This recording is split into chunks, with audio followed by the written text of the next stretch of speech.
every day, Kentucky Farm Bureau works on the issues that we get through our process. You know our resolutions process, and you know how we get that at our annual meeting. We get basically our all of our things that we're going to be for, and our board sets our priority issues. Every day, the folks in Farm Bureau work on how we're going to implement those ideas and how we're going to implement those issues.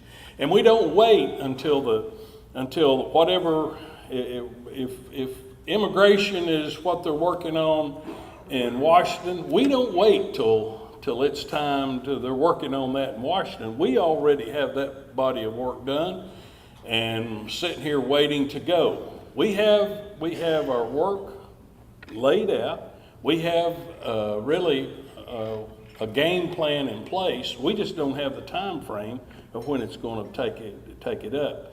So those are the things that you have to do. You have to not just react to whatever is taking place at the time. We have to be proactive. We have to be ready, and that's what I'm so pleased that the work that our staff in Farm Bureau does. We are ready.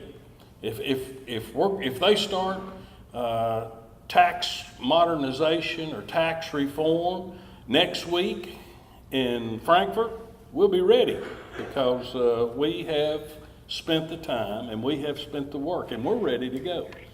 So I think that's what you expect of us as a Farm Bureau, and we're ready to deliver on those things. So we don't have the time frame, but we do have the game plan. And we will implement those as time comes. There are some state issues that I do want to touch on, and you're going to hear more about all this later in the day when Jeff Harper and Joe and those folks talk about state and national issues and give an update and report. But there's a few things that I do want to bring to your attention, because there's some undercurrent out there that people are beginning to work on I just want to call your attention to. And one is this House Bill 44. You've heard us talk about House Bill 44 for years, really since 1979 when that was implemented. And basically, taxes can only be raised 4% annually, plus they get all the new buildings, new construction, and new growth, they call it. But with that, in 1979, the tax rate for Kentucky per $100 was 31.5 cents. That's what the tax rate was. Well, fast forward to today, the tax rate is 12.2 cents per $100. So if the tax rate had been frozen 15 years ago, you would be paying a lot more taxes than you are today. There is a movement out there. They're saying it sounds good. A lot of people are buying into it, saying let's freeze the rate. Normally that would be a good thing, but for us that is a tax increase from now on. Now the part that worries me is we support broad-based tax. We support taxes that everybody pays.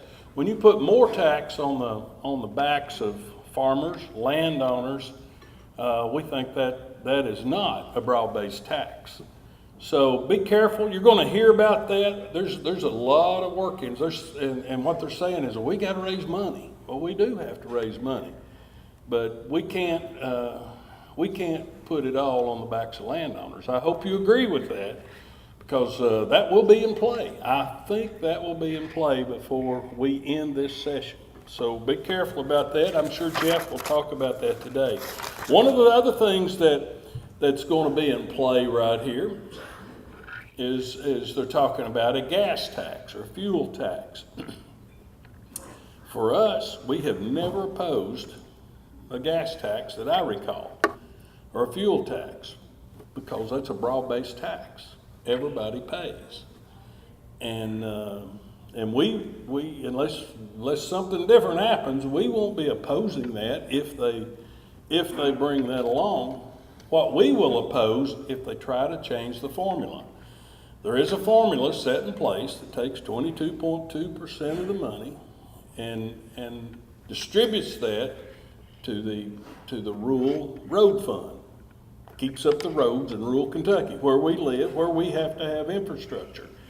As long as all that's still in place, we will be fine with that. There is a movement, however, as you can imagine, there always is.